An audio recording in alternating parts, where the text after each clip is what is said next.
Assalamualaikum warahmatullahi wabarakatuh. Salam sejahtera untuk kita semua. Perkenalkan, nama saya Nanda Putra Dharma Mangkuluhur, mahasiswa semester 3 Politeknik Pembangunan Pertanian Yogyakarta, Magelang, jurusan Peternakan, Prodi Penyuluhan Peternakan dan Kesejahteraan Hewan.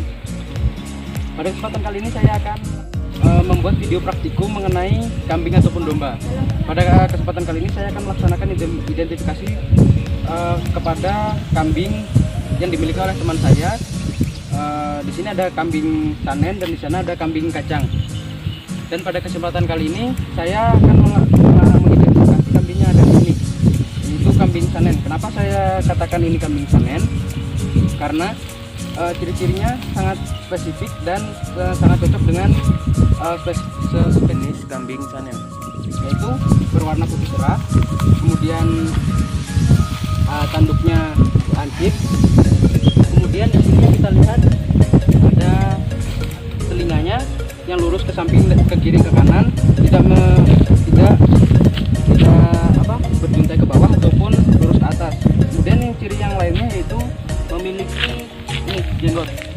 Nah, selanjutnya ini kambing berjenis kelamin jantan ya, berjenis kelamin jantan, dan ini menurut saya merupakan kambing yang lumayan sehat. Nah, selanjutnya saya akan menjelaskan mengenai perbedaan kambing dan domba. Kambing dan domba, perbedaan yang sangat jelas bisa kita lihat dari bulunya. Kenapa dari bulu? Perbedaan yang jelas yakni kambing memiliki bulu yang lurus, sedangkan domba memiliki bulu yang bergelombang atau bahkan sampai keriting. Oleh karena itu, pada bulu kambing bisa dibiarkan sampai panjang, namun pada bulu domba itu harus melakukan perawatan, yaitu potong bulu. Sedangkan kambing tidak begitu. Selanjutnya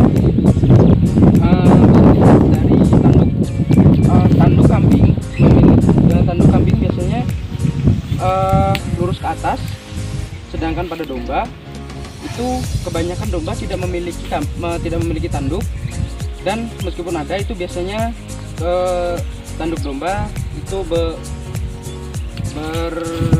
bergelombang ataupun memutar ya. Selanjutnya ciri yang bisa kita lihat, domba tidak memiliki jenggot sedangkan kambing memiliki jenggot. Selanjutnya jika dilihat dari ekor kambing rata-rata itu tegak ke atas, sedangkan pada domba itu turun ke bawah. Selanjutnya kalau kambing memiliki kelenjar keringat sehingga memiliki bau khas yang menyengat, sedangkan domba tidak memiliki kelenjar keringat. Kemudian jika dilihat dari cara makannya atau kebiasaan makannya, domba lebih suka pada rerumputan, sedangkan kambing lebih suka pada legume atau dedaunan, karena itu merupakan memang berasal dari jenisnya mungkin. Nah, selanjutnya jika dilihat dari kebiasaan hidupnya, kambing lebih suka hidup mandiri dan bebas atau lebih suka menyendiri, sedangkan domba lebih suka hidup berkelompok. Dan selanjutnya ada perbedaan pada kambing tidak suka basah, sedangkan domba suka basah. Maksud saya di sini, jika kambing itu tidak suka jika kaki-kakinya itu terkena genangan air, sedangkan domba lebih suka jika bermain air, seperti itu. Selanjutnya kita akan menentukan umur kambing yang ada di sini. Gunanya untuk apa? Gunanya kita dengan adanya umur kita bisa menentukan dosis ketika kita melakukan vaksinasi ataupun pencegahan suatu penyakit. Nah, langsung saja cara kita penentuan umur, kita bisa bertanya langsung kepada peternak atau bisa juga melihat buku ternak atau recording. Nah, namun dengan cara itu di sini teman saya tidak mengetahui umur ternaknya karena ketika beli ternak sudah lumayan besar dan tidak ada buku recordingnya. Jadi kita akan melakukan cara lain, yakni penentuan atau pendugaan umur ternak menggunakan giginya. Kita lakukan dengan cara melihat gigi geraham yang sudah foil. Nah, di sini sudah ada 2 pasang atau sekitar 4 buah gigi yang sudah foil. Jadi bisa dikatakan umur kambing ini sekitar 2-3 tahun. Itu untuk pendugaan umur. Sedangkan untuk selanjutnya kita akan mengukur atau mengetahui berat badan kambing.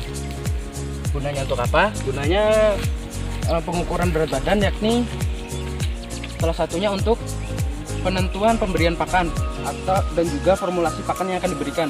Kenapa harus mengetahui berat badannya? Karena pemberian pakan yang ideal yakni 10% dari keseluruhan berat badan dan pakan tambahannya 2% dari keseluruhan berat badan. Oleh karena itu penentuan berat badan itu sangat penting di dunia peternakan. Selain itu juga kita juga bisa mengetahui berhasil atau tidaknya usaha ternak yang kita lakukan. Selain itu kita juga bisa menentukan dosis obat atau vitamin yang akan kita berikan dari berat badan ternak. Nah, pada penentuan berat badan ternak kita bisa mengetahuinya dengan cara menimbang ternak menggunakan